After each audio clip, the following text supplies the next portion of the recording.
unless Michael Jackson gives her permission to do that.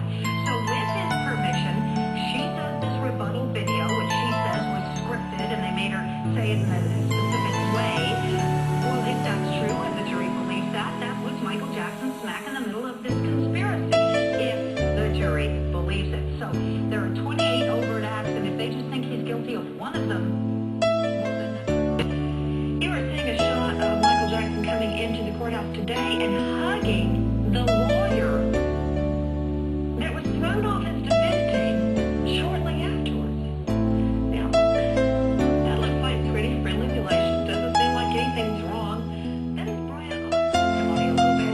I think what the state wants her to do, mostly Catherine, is to testify that just like the mother testified in this case, the mother of the boy, that Brian Oxman was staying over here at the Comfort Inn, drove up, angry on the cell phone, got out into the parking lot, paced up and down for about 20 minutes or so, yelling into the phone, and one of our sound audio. Michael Jackson wanted me to fire somebody. It sounded like he said Mesereau. A week before the opening statement, he said, please fire him.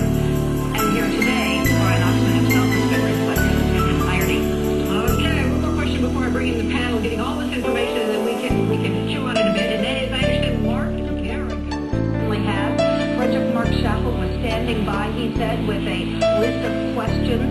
He and the interviewer, and Mr. Mosley could not remember the name of the interviewer, conferred 6 or 7 times during the interview to make sure the proper questions were asked. We didn't go into a lot of detail on exactly if Debbie Rowe rehearsed it, if she was given a script or anything. That's about all he said about the Debbie Rowe interview. But he did say as soon as it was done, and it was done at Frederick Mark Chappell's home, he said Chappell took the video immediately of Debbie Rowe, and then the next interesting thing he talked about was doing the shoot of the family at the center of this case and their participation in the rebuttal video. He said again, Chappell hired him to do that. There's the executive sitting here, a lot of pictures we're getting. All right, Diane, what are we hearing about Brian Oxman? He represented other family members, I think Randy Jackson, others for a long time. Is he just being dismissed for purposes of this trial, or is all of a sudden, has his fate with the Jacksons taken a turn? Well, I think the more accurate thing to say is I think Randy Jackson is trying to find a case and had a huge falling out with his brother, apparently. And this is sort of a lesson to get this out of here because he may be taking information back to the brother. I don't want to have anything to do with it anymore. That's my best information. Sort of falling out because I would wonder if this was a financial. Certainly Randy was very, very involved in the financial aspect.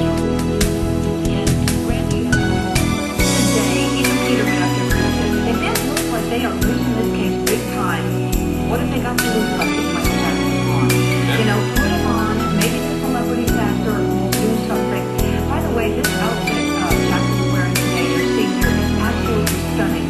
It's a cranberry burgundy sort of thing with a sateen pants. He's just quite costume on today. So we've been adventure today, and we're going. Oh, interesting. Well, let me ask you some legal questions about the family. It's an odd. Our friend Susan, dating best in time with an open collar. The defendant briefly acknowledged his faithful fan. The sheriff's deputy can be seen using a handheld metal detector as Michael entered the Santa Barbara County Courthouse. The pop star's parents, Joe and Catherine, and his brother Jackie, were on hand for Debbie.